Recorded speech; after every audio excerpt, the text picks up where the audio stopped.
Hello everyone, welcome back to another episode of Queen's Park for Life. I'm your host as always, Glenn Marshall. Had a wee bit of a whoopsie this week. David unfortunately couldn't make it in, late notice. So we've called in head coach Paddy Murphy. How you doing, mate? Good, mate. How's the health? Yeah, getting there, getting better, so yeah. Hopefully onwards and upwards from now on. Good to see you back involved with the team, mate. And yeah, we're good to be back these last 2 weeks. oh, it's more been so brilliant, this isn't it? week, but yeah, really good, really good. Yeah, so we'll do a bit of a different show today. It'll be a shortened version because we were underprepared. But yeah, hey, look, let's start with last week. Great result over Northern Hearts. Yeah, well, I think both teams are new to the league, and I think our worst performance of the season was up there. So to put that right was good. It was just a shame that we didn't take our chances and put it to bed a bit earlier, I think. It was a game that we really dominated, wasn't it? Oh, from start to finish, I mean, we should have been one up the first minute, really. Mikey probably just a little bit of nerves, having not played at that level before, and Chance probably came a little bit too early in the game when he hadn't had a touch. And then Caleb and David and I can't remember who else. Everybody missed chances. I think Seth missed a couple, and the keeper made a couple of good saves, to be fair. And we just couldn't get that. We couldn't get the first goal, and then we got the first goal and couldn't get the second. And then at this level, we've spoke before about it. Like, if you leave teams in the game, then they'll get a chance and they'll take it, and they did. It was right before half-time they equalised, wasn't it? Right before half-time they equalised, and then right after half-time they had a really good chance, and the guy put it over the bar. And then from there on in, we again second half missed a penalty. Yeah. I was going to talk to Davey about that actually. Moments and But he made amends, didn't he, with a brilliant individual goal. He's just a top player, isn't he? You know, like, he's been brilliant this year. I think he's got 7 or 8 goals. I think he's 7 in the league and 1 in the cup, maybe. One of you got scored out there in the Chatham Cup, yeah. And he's just a top player, and like that goal, he's beat 3 men inside the penalty area, and the point where he takes the shot, he probably should have took it 2 or 3 touches earlier. At the point where he took the shot, he couldn't miss. He decided to go around an extra 2 defenders and then roll it in. You know, he's just on his day, he's unplayable, and we found that out playing against him for years, and I'm so happy he decided to come over, because he's been absolutely... And as a lad as well, like, he's a great lad to work with. He works hard in training, he's always at training.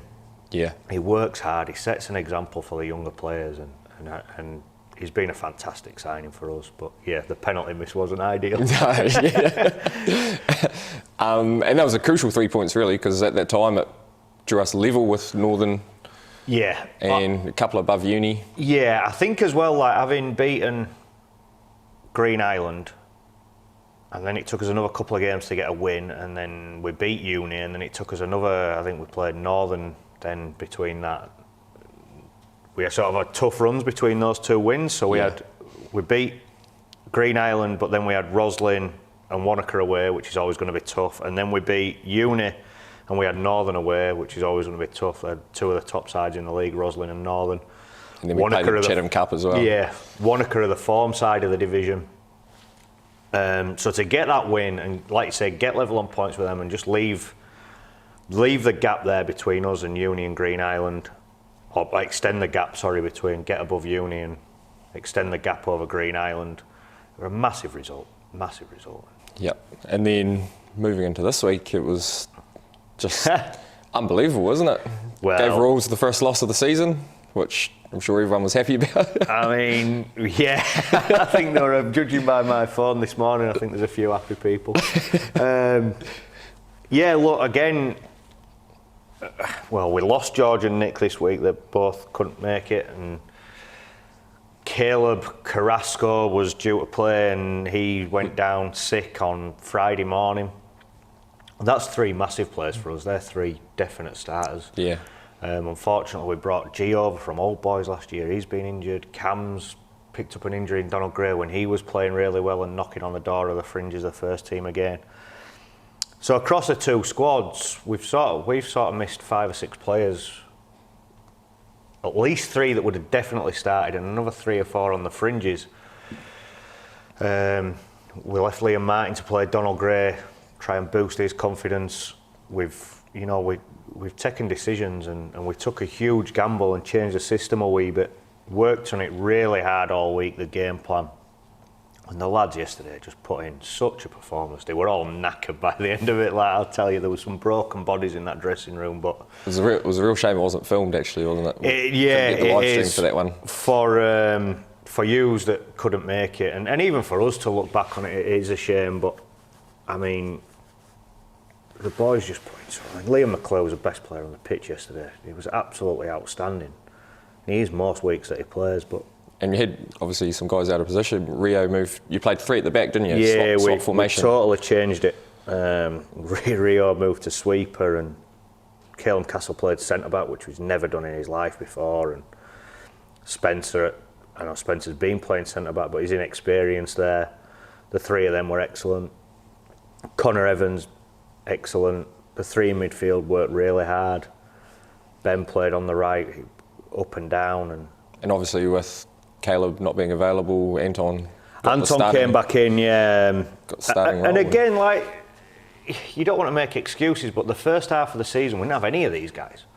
We've barely had Anton's been our top scorer the last, since he's been here. He's been here 5 years, and I think he's won the Golden Boot every year, bar one when he didn't play. And to miss him when you're stepping up a level is massive, because he's a big part of how we play. It's not just his goals. He presses from the front, he chases things into corners, he makes life a misery for defenders for the whole 90 minutes. He's always sticking in a foot, challenging everything. Yeah, he's just always there around something. And he wasn't at his best yesterday at all. Like, first 20 minutes, he looked like a player that barely played all season, and then I think about 25 minutes in, him and David just got going and just played a couple of 1-2s together and started to find each other. And again, massive credit to both of them, because we're playing a different system that we'd never played before. You've got players out of position. Those 2 up front against the best team in the league that don't concede a lot of goals, don't concede a lot of chances. We haven't been able to work on it in training at all, because we've been working on David and Caleb. Yeah. Because Anton's sort of been out and not injured, injured and not fit and sick. He was sick last week, so we didn't even get a chance to work on it on Thursday night. So they were sort of learning on the job, and the 2 of them, after the first 25 minutes, they were unplayable. I mean, some of the chances that they created and the play and the link-up were just what you'd expect from 2 top players. And to be trailing in the game twice and come back against them as well, that's unbelievable. That just shows the character that we've got in this squad as well, I think. The thing with this squad, and they've shown this in Donald Gray games down the years, and like the Charity Cup final were a prime example last year, they just don't know when they beat. Even when they're 4 and 5-0 down early in the season, they still try and go and score a goal and get back in it, and that's a massive credit to the players. They've never given up. We lost our first 5 games of the season, and now look, we've won, I think it's 4 out of the last 7. We're flying, really. I mean, I think us and Wanaka are probably the form teams in the league. And so that obviously lifts us above Northern. Yeah, so we 3 go points above behind Northern Hearts Mosgiel. now. With 3 behind Mosgiel, 6 behind Queenstown and Wanaka. So. And a game in hand on Mosgiel too. Yeah, so it's all on. We've just got to try and... I think the thing is now just get as many points as we can and try and finish as high as we can in the table. And yeah. I think we've shown now that we belong at this level. Oh, absolutely. Absolutely. I don't think anybody would disagree with that. And it shows that for any club, you should always aspire to play at the highest level. It may start off slow, may be difficult in the beginning, but once you get used to the pace of the game and the intensity that you've got to play at, then it just comes naturally. And having young players helps, definitely. Yeah, well, they're all fit, aren't they? And they're all eager, they're all keen. Yeah. And a lot of them, when you look, Spencer and Caleb have grown up at the club. Rio's a little bit older, but he's been here for 10 years. It means a lot to these guys. Let's say Anton's another one, he's been here 5 or 6 years. I think Davey and Connor probably had a point to prove at this level after last time they played for Southland when it didn't go so well for that team. Liam McClure's always got a point to prove, but I think he's the same. I think, like Bradley, who's been at a Southern League side, but only ever really played Fletcher Cup. He's looking at it with a point to prove. Seb's stepping up, again, point to prove. Young guy who's come through here since he's been in New Zealand. So it just means a lot to them, and you've got... And it's actually an absolute disgrace how well Liam plays with the boots he wears. And the fact that he's not training, he only plays when we're in Dunedin. His boots have got more tape than leather on them. And, I swear he spends $40 of tape on them a week, you know, just buy some new boots, mate. Just get some new boots, save up for a couple of weeks. It was the last one out of the dressing room yesterday because he had to repair his left boot. That probably tells you all you need to know. And then he goes out and just puts on an absolute masterclass. And I mean, the second goal, obviously you wouldn't have seen it, but he goes round, I think it's about 4 or 5 defenders. He ends up on the left-hand channel and he puts a ball over so good, the defender had to put it in his own goal. If he didn't, there was 4 Park players at the far post. He's just given him no choice. And it's an unbelievable run that he goes on. And obviously it was 2-2 in the 90th minute, and we won a corner somehow. We asked the linesman about a minute into injury time how long was left, and he said, I think 3, but don't quote me on it. So we were just praying that there were only 3. We're thinking, right, we're halfway there, get the point. And then we broke down the left. I think Anton just chased a ball into a corner, got there first, beat his man, looked to put a cross in, cross got blocked, corner. And he put over a ball, and you know what he's like, every ball he strikes is hard, isn't he? He doesn't know how to float one in or dolly one up. He hits nothing at half pace. Yeah. So he smashed the corner over, and as soon as it left his foot, you sort of thought, that's dangerous, because it was right on the keeper. And as it happened, it just floated over him. And it looked like Calum had got a touch from where we were at the far post, but because he's come down with so much pace, instead of bouncing up and hitting the defender, it's just skidded low and flown in the bottom corner. So celebrations must have been good. I turned around and Wad was in the technical area high-fiving me. So yeah, I looked down the touchline. We had, again, like I've got to say, our supporters have been absolutely fantastic this season. And I looked down the touchline, there's about 20 people jumping up and cheering, you know, like it's so good to see. Like it means so much as well to myself and the players. It's everything really. And the way the club has got behind this venture, it just shows, like I say, it just shows it was the right decision. And yeah. Long may it continue, really. And the Donald Gray competition started last week officially. Proper, yeah. With well, it's a 5-team competition because Winton decided they wanted to be Div 1 merchants for some reason. So Gore moved into the league and we played them for a start. And to be fair, we're actually in a bit of trouble. 2-1 down to 10 men at half time. Yeah, well, I didn't really see much of the first half because we were doing speeches and stuff in here so that Northern Hearts could get back on the road to Timaru. What I did see didn't look great. I think I arrived and it was 1-1. It was 2 early goals, eh? Yeah, and well, we scored after Liam Martin scored after about a minute. Yeah. I think their left back or centre back just passed the ball halfway to the keeper. Yeah. Liam Martin scooped in. He's good at that. He reads that really well, that short back pass. And then I think I saw their second goal, and then the next thing I saw, their coach was giving the speech, and Emmanuel were just walking in the back door, and that doesn't look good. Yeah. And then we did the speeches and sort of got all that sorted, and then was it still 2-1 when Zach got injured? No, it'd gone 2-0, but I thought it was 2-1 because I'd missed the equaliser. Yeah. So we scored. Liam Martin scored again just after half time. Yeah. Probably 2 minutes after half time. I missed that one because we were still. I was still with these. Perfectly delivered free kick from the captain. It wouldn't have been you that took it, would it? So I missed the equaliser, and then Zach went off injured, and I thought, here we go. And then the boys played really, really well. Obviously, at 3-2 up, Gore put you under a bit of pressure, I felt. Yeah. Matty went in goal and made a couple of really good saves, one low down to his right and one one-on-one. But that's not to say that you didn't create chances as well, I think. No, well, at the end of the day, we won the second half 3-0 with 10 men. Yeah. Ben with a tidy finish and Liam Martin with another goal. And yeah, great start to it. Then yesterday, 1-0 win at Waverley Park over Old Boys, which obviously you wouldn't have seen any of it, you were away. But we scored early. Ganesh scored on his birthday. He got put through. Might have been by Liam Martin. I can't quite remember. He just got through one-on-one and chipped the keeper. He's a good little real tidy finish. And to be fair, it was the first half that we probably had the better of overall, in my opinion. Old Boys didn't create too much. Second half was definitely a different story. The game sort of turned a wee bit and we were just sort of hanging on. But it was a masterclass of parking the bus, really. And that's you get that experience when you've got 160 years in your back line. 162 combined age, wasn't it? I think everybody was telling me when I got back here last night. But again, that's why it's so important. We've won that Donald. It took us 12 years to win that trophy. You know, we don't want to let it go after 2. We're going to put up a fight. We're not going to let it go. Just relinquish it and say, oh, well, we're a reserve side. There you go. One of you, Old Boys or whoever, take it, because we don't want it anymore. We've got a team up there now.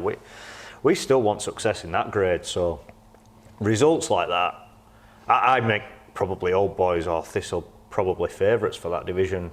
And certainly starting the season, they had to be. Really, definitely, yeah. And yous have beaten both now in various times, and yeah, definitely a strong start. It'll be an interesting competition, really. It's sort of anyone on their day is probably capable of beating anyone. Well, what I saw Gore last week, they'll definitely turn a few over at home. It's always hard going there anyway. Even if if you were playing against a weak Gore side, it's tough going there. So they'll beat someone. They'll take a scalp at some point. But yeah, no, it's been a fantastic couple of weeks, really. And the women as well. They had a 10-0 win last week over Winton, which I think everyone sort of thought might happen, except Leanne. Yeah, true. Yeah. She was stressed that week. I don't know why. I told her, I said, you're not allowed to ever be stressed again if you win 10-0. That's what Corey said yesterday. We heard that they were 3-0 up, and Corey said, I'm sick of her telling me she's stressed. You got their players this and that, then they win 10-0, 4-0. Yeah, wow. Yeah. And they played Old Boys yesterday before us, and it was a competitive game, to be fair. Old Boys are definitely a good young team, but I think the girls' experience sort of showed through and got the 4-0 win. The girls are an absolute top team. Leanne's a good coach. She's got Nicole helping her out, good coach. And believe it or not, Leanne actually got on and got a goal. Yeah, I couldn't believe it last night. Unbelievable. I think Alistair Adams says she's the first president to score in over 10 years. So, so yeah, great day. And the girls they just keep getting better, don't they? You know, like they lose players and they replace them. And I think now for them to not win the league, they'd have to lose more games than what they've lost in the last 2 years. So yeah, well, they haven't lost any. Yeah. Last 3 years. This will be 1-0 1 year. Yeah, that was that 3 seasons ago. Yeah, that was So yeah, they'd have to lose more than 2.5 seasons now. So yeah, I don't see them being caught. I think they'll just roll on and on and on until the end of the season, and hopefully I think the biggest thing for them now is to go unbeaten again, retain the Atlee and win the Knockout Cup as well. Yeah, which actually it's a brand new trophy too. It's been replaced. I think SBS have sponsored women's football, and they've replaced that trophy. I think there's a replacement coming for the knockout trophy as well. It's good that they've kept all the old winners on it as well. Yeah. No, you need that. You need to keep the history there, don't you? To keep the history, yeah. And congratulations to the girls, because they've been brilliant, but just keep rolling over, girls, and don't let it slip now. Yeah, 100%. Division 1, they had a 4-4 draw with Tiano yesterday. Don't really know much about the game. Haven't heard. But again, though, they've gone really well. I mean, they finished third in the sort of pre-comp, if you want to call it that. And then I know they had a bad result last week against Old Boys, but Tiano are tough. It's not a bad result at all, really. Yeah. You know, Tiano are always up for it. They're always buoyant, and they've always got good energy, and they always play to win. And it's hard for our third team. They're our third team. Yeah. They're always going to struggle for well, players. You know yourself in Donald Gray, when we're struggling, let's say we had 3 starters out, so that weakens Donald Gray, and then that weakens Div 1 as a result. It's just a flow-on effect, isn't it? Take my hat off to them. I think they've been brilliant this season. Yeah. And Division 2 had a 3-2 win over Winton yesterday. Mitch scored 2 goals. Mitch scored 2 goals. Unbelievable. Rolling back the years, Mitch. Rolling back, son. I think he was a bit gutted about our result because it meant that no one was talking about his performance anymore. But yeah, he did mention that. He was happy as Larry when he came to the club. Oh, I got 2 goals. We don't care, Mitch. Yeah. We just knocked over Royals. Yeah, so Queenstown next week. Queenstown away next week, yeah. Rearranged game because we had COVID for the first one. So, well, there should be plenty of supporters. Don Gray have got the bye. Yeah, it should be a lively trip, I think. I know, I'm staying the night. It's one that I'm looking forward to actually because we haven't, like I said, that the first game got postponed. We haven't played them in this round yet, so we haven't actually seen them at all yet. Yeah, that's right. And they obviously haven't seen us at all, so. Yeah, so like I said, Donald Gray have a bye next week. The women are playing at home against Winton at 1 p.m. Division 1 are away to Thistle at O'Rourke Park at 1 p.m. And Div 2 are away against Western playing at Boys High apparently, which is a strange one. I've never heard of a football senior fixture at Boys High, but that's what it says on the website. So, and that's also at 1 p.m. Friday night, it's another big night for the club, isn't it? Yeah, huge night. The Southland Sports Awards, Queen's Park have obviously been nominated for Team of the Year, and you've been nominated for Coach of the Year. Yeah. One of 4 finalists in both categories. Yeah. So. Yeah, massive. Really nice to get recognition as well. I don't know how that came about. I think Leanne and Alistair sorted something out for it. But it's actually good to see football in general getting recognised, isn't it? It is, yeah. It definitely is because we are a minority sport in this town. I think it's a big rugby town, obviously, but we're getting there, and I think Southland football are putting a lot of work in to improve the exposure. Southland Times, Logan's rung me today for a rundown on the game yesterday. They're trying to support us in the Southern League. Again, I think a lot of it's down to the fact that we are playing in the Dunedin League and you do get extra exposure from that. And, absolutely. And I think the young development sides are also playing in the region-wide league. In the Football South Development League. Sorry, that's the title of it. I think Southland having teams in that helps. I think that'll get exposure as well.